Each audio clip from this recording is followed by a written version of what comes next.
Our next story is little beef in the roofing industry. Roofers like drama, lawyers too. Steinberger is calling out a contractor for replacing a roof instead of patching it. So this all started with a Steinberger calling out a video of Josh Steinberg. I actually saw Josh last week in Market Island at Build It to Sell conference, the owner of Next Gen Restoration.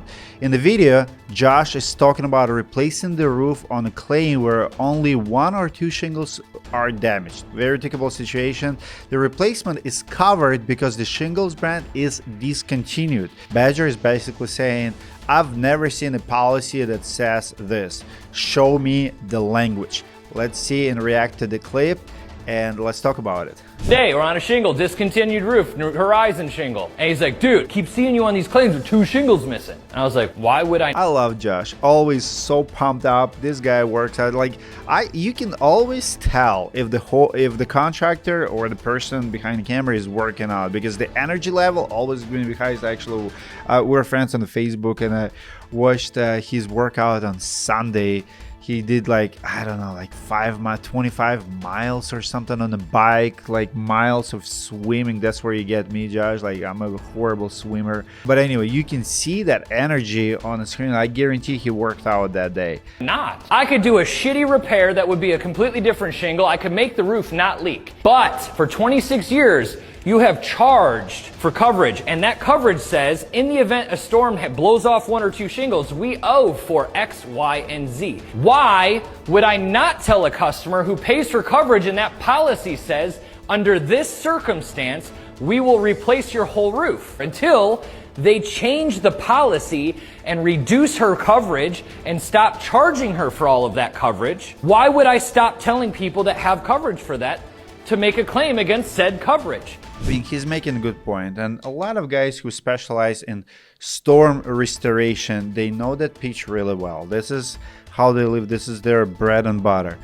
As long as you have a good coverage, good policy, as long as you have a homeowner who's been paying their insurance companies for years, and as long as it discontinue, I think for me personally, it's kind of moral/legal, but more moral debate, because I've heard it way too many times from both sides of the island. They're like, hey, if 1 or 2 shingles missing, the insurance company really owes it, right? Because I'll agree with that.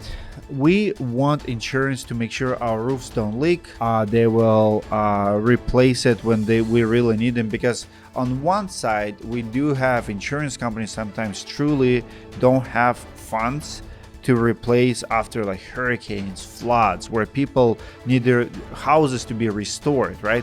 But on another side, a roofer is pushing the limit, paying for entire roof because 1 piece of shingle is missing, and they just want a $80,000 job because of that.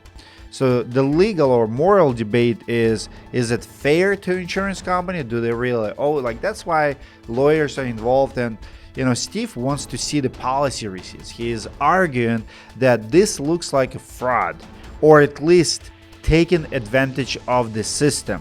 And I want you guys to comment below. Do you agree with Steve Badger here that Storm Chaser kind of, taking advantage of the system? Because it's a common sense to repair the roof when you can, instead of replacing it, according to the Badger, of course. Stuff like this is the reason State Farm is rolling out hail focus initiatives to limit claims. Now, Josh's takes on other side is making a simple point. If the shingle is discontinued, if a repair cannot match, if a policy says the insurer must restore the property to pre-loss condition, then a repair is not a proper restoration. A homeowner did not pay premiums for mismatched patchwork roof. Me and my team went to comments section, and they're split. You have an adjuster saying 1 damaged, discontinued shingle, and a roofer wants $60,000. Matt Dunskin fired back. He said, what do you suggest if no material exists to perform the repair in compliance with the building code? There is a gap between what the policy says versus what insurers want to pay. The real issue isn't 2 shingles, it's discontinuations, right? That when manufacturers stop making a product, the choices become patch the roof in a way that might not match the code or policy and lowers the property value, or replace the entire system. At the same time, are there contractors out there committing insurance fraud? Yes.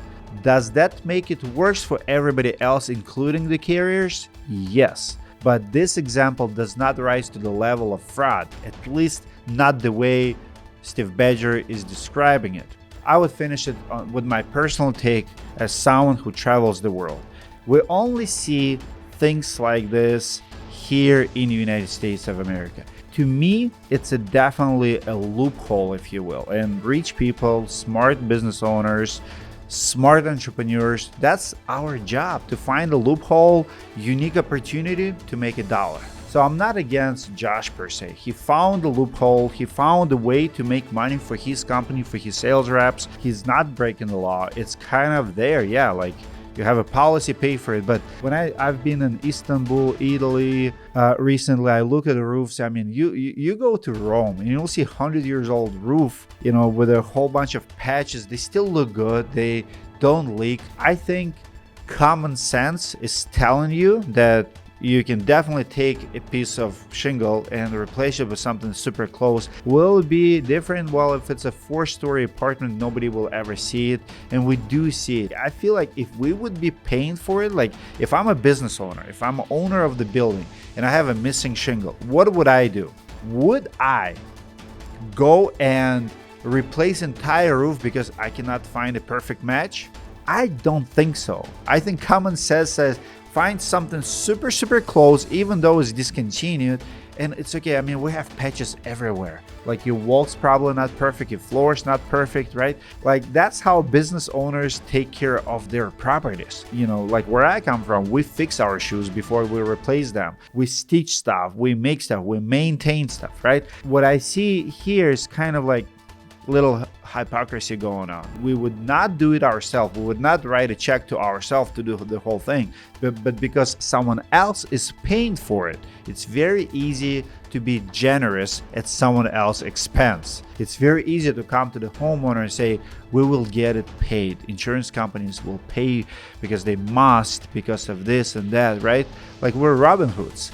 We found a loophole and we're fighting for it and we're gonna get it done. And greed will always prevail. So it's good for the homeowner, it's good for the contractor, it's good for the salesperson. Everybody wins, but not everyone wins. I think we need to a little bit step back, if you will, and do what's good not only for us, but what is good for the industry. What is good for everyone? What is good for, does that homeowner really need new roof right now because of one shingle is missing or crisp or whatever the case is? I personally think that most of those cases should be left alone and should truly be a repair jobs. And if we do more of those, maybe, just maybe, insurance companies will pay more on the cases where it's absolute shutdown, when we have 10 damaged shingles per square. Maybe we'll have more approvals here if we push less on stuff like this. Now, this is just my take. I'm not hating on Josh. I'm not siding with Steinberger. I'm just a common sense guy. And common sense is telling me that if you can repair it, repair it. Comment below what you think. I know it's a polarizing topic, but I read all of my comments and let's discuss it. See you in the next video.